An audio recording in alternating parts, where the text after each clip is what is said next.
পৃথিবীতে ভূমিকম্প এতটাই কমন যে প্রতিদিন গড়ে প্রায় ৫৫টির মতো ভূমিকম্প সংঘটিত হয়, যার বেশিরভাগই আমরা অনুভব করি না। ভূমিকম্পের সময় মাটির নিচ থেকে প্রথমে আসে পি ওয়েভ বা প্রাইমারি ওয়েভ, যা খুব একটা ক্ষতিকর নয়। এর ঠিক কয়েক সেকেন্ড পরেই আসে ধ্বংসাত্মক এস ওয়েভ বা সেকেন্ডারি ওয়েভ। যেহেতু এই দুই ওয়েভের মাঝখানে সময় খুবই কম, তাই মানুষকে সতর্ক করা প্রায় অসম্ভব। তবে জাপান প্রযুক্তির সাহায্যে কয়েক সেকেন্ডকেই কাজে লাগায়। তাদের সেন্সরগুলি পি ওয়েভ ধরা মাত্রই অটোমেটিক সিস্টেমে গ্যাস লাইন, দ্রুতগতির ট্রেন এবং লিফট বন্ধ করে দেয় এবং ফোনে একটি অ্যালার্ম পাঠায়, যার কারণে প্রাণহানি অনেকাংশ কমে যায়। এখন আপনি হয়তো ভাবছেন এই ভূমিকম্প আসলে তৈরি হয় কিভাবে। এখন দেখুন, আমরা যে মাটির উপর দাঁড়িয়ে আছি তাকে বলা হয় ক্রাস্ট। এই ক্রাস্ট অনেকগুলো ছোট বড় টেকটনিক প্লেটে বিভক্ত। ক্রাস্টের নিচে রয়েছে ম্যান্টল। এই ম্যান্টল পুরোপুরি তরলও নয়, আবার কঠিনও নয়।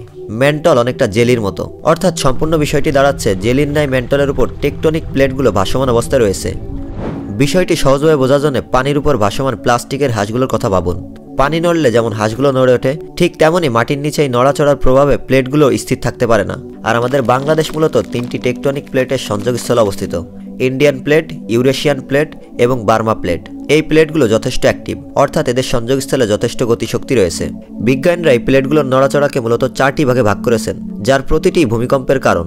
আর লাস্টের কারণটা তো সবারই জানা উচিত, কারণ এর ফলে বাংলাদেশে আবারও ভূমিকম্প আসতে পারে। প্রথম বিষয়টি হলো প্লেটগুলি একে অপরের থেকে দূরে সরে যাওয়া। যখন দুটি প্লেট একে অপরের বিপরীতে সরে যায়, তখন মাঝখানে ফাটল হয় বা লাভা বেরিয়ে আসে।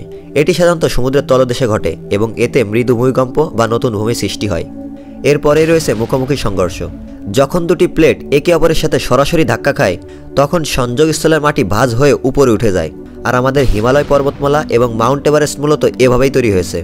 অবাক করা বিষয় হলো, এই প্লেটগুলোর চাপে এভারেস্টের উচ্চতা প্রতি বছর প্রায় 4 মিলিমিটার করে বাড়ছে। তৃতীয় বিষয়টি হলো পাশাপাশি সংঘর্ষ বা স্লাইড।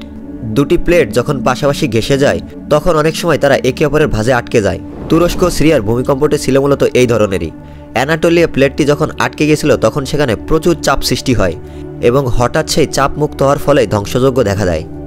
এবং সর্বশেষ বিষয়টি হলো সাবডাকশন বা নিচে চলে যাওয়া।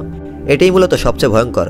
যখন একটি প্লেট আরেকটি প্লেটের নিচে ঢুকে যায়, তখন উপরের অংশটি প্রচণ্ড চাপে ধনুকের মতো বেঁকে যায় এবং হঠাৎ সোজা হয়ে উপরে উঠে আসে।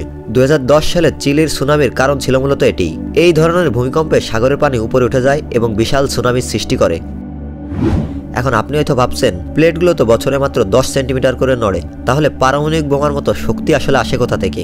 প্রথমত, প্লেটগুলির আকার ও ভর বিশাল। বিশাল কোনো জাহাজ যেমন ধীরে চললেও তাকে থামানো কঠিন, তেমনি প্লেটগুলোর ভরবেগ অনেক বেশি। দ্বিতীয়ত, প্লেটগুলো যখন আটকে থাকে, তখন বছরের পর বছর ধরে সেখানে শক্তি জমা হতে থাকে। যেমন স্প্রিং চেপে ধরে ছেড়ে দিলে জোরে লাফ দেয়, তেমনি জমানো শক্তি 1 সেকেন্ডে মুক্ত হলে তা ভয়ঙ্কর কম্পন বা কাইনেটিক এনার্জিতে রূপ নেয়। আর এরই ফলে মূলত ভূমিকম্পের সৃষ্টি হয়। ভূমিকম্পের উপর ভিত্তি করে বাংলাদেশকে মূলত 3টি সিজমিক জোনে ভাগ করা হয়েছে। আর এরই ফলে মূলত বুঝতে পারবেন আপনার এলাকাটি কতটা নিরাপদ। যেমন আপনি যদি এই গ্রিন এরিয়াগুলোর মধ্যে থাকেন, তাহলে আপনি 3rd জোনে পড়েন, যেটা মূলত লো রিস্ক জোন। তেমনি ব্লু এরিয়া 2nd জোনের মধ্যে পড়ে।